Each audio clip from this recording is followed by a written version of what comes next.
Well, greetings, my scattered brothers and sisters. I trust you're doing well today. We continue on in the Gospel of John, and you may recall that when we left off, that John the Baptist had two disciples that started following Jesus when John pointed out to them that Jesus was the Lamb of God. So they're following Jesus along, and Jesus stops and asks them, "What are you seeking? What do you want?" And they answer with their own question, "Where are you staying?" And we know by the time we get to the end of the Gospel of John that the place where Jesus stays, the place where he abides, is with the Father. So Jesus invites them to come and see. And they go and they abide with Jesus for the remainder of that day. And Jesus had invited them into the fellowship, the communion that he shares with the Father through the Spirit.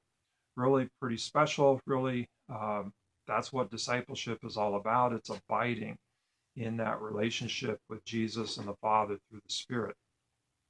Well, at the end of that day, or before that day is completely over, Andrew, who was one of the two that was following Jesus, he went and found his brother Simon. And he found his brother Simon and announced to Simon that we have found the Messiah. And he leads Simon to Jesus. And as soon as Jesus sees Simon, Jesus says, "You are Peter." And so he already knows who Simon is. And so it's just kind of interesting, some of the dynamics that are at work here. And I want us to pause over those dynamics. And there's at least two that I want to call attention to. So the first thing is Andrew's action of going and finding his brother Simon.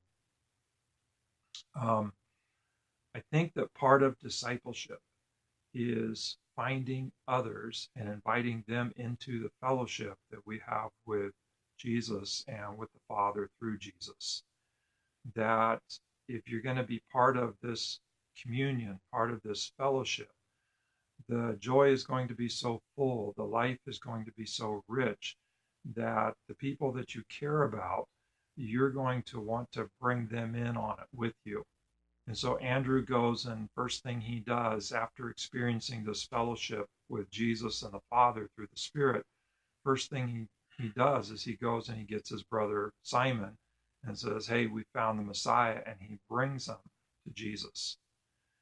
And so it's a challenge to you, a challenge to me, that we bring others to Jesus. And if we care about them, if they're people that we love, then we want them to be part of this life, this joy, this fellowship that we have found in Jesus.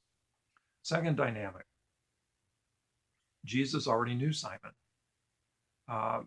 We don't know from the Gospel of John that they had ever met before, but it's just really interesting that when Andrew brings him, before he can introduce him, Jesus identifies him that you are Simon, son of John, and that you are going to be called Peter. And we see this as a theme throughout the Gospel of John, that Jesus already knows people. And so here he already knows Peter, and he has a new name for Peter. Or he already knows Simon, and he has a new name for Simon. That name is Peter. So with that, hopefully that encourages us to recognize that whenever we're bringing somebody to Jesus, that Jesus already knows them. And it's like he's already gone ahead of us, and he's already working in advance. He already knows in advance. And so that should take some of the pressure off of bringing people, or some of the fear away of bringing others to Jesus, that, hey, Jesus already knows them.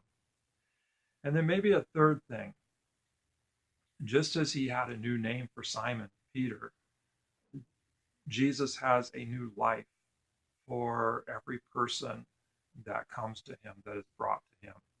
We may not get a new name per se, but we get a new life, we get a new identity. And that new identity, that new life, in short, is that we become children of God, that this fellowship redefines us. This fellowship forms the defining relationships of our lives. And so we have a new life, we have a new name in terms of belonging to a new family. So today I encourage you to be part of that fellowship, but recognize that part of the fellowship is inviting others into the fellowship. And so pray, Lord, who would you have me to be inviting into this fellowship? And I think that you'll discover that in some measure you can't help but invite someone that you care about into this joyful, abiding relationship that you have with the Father and the Son through the Spirit. God bless. Have a great day. And go find someone. Hold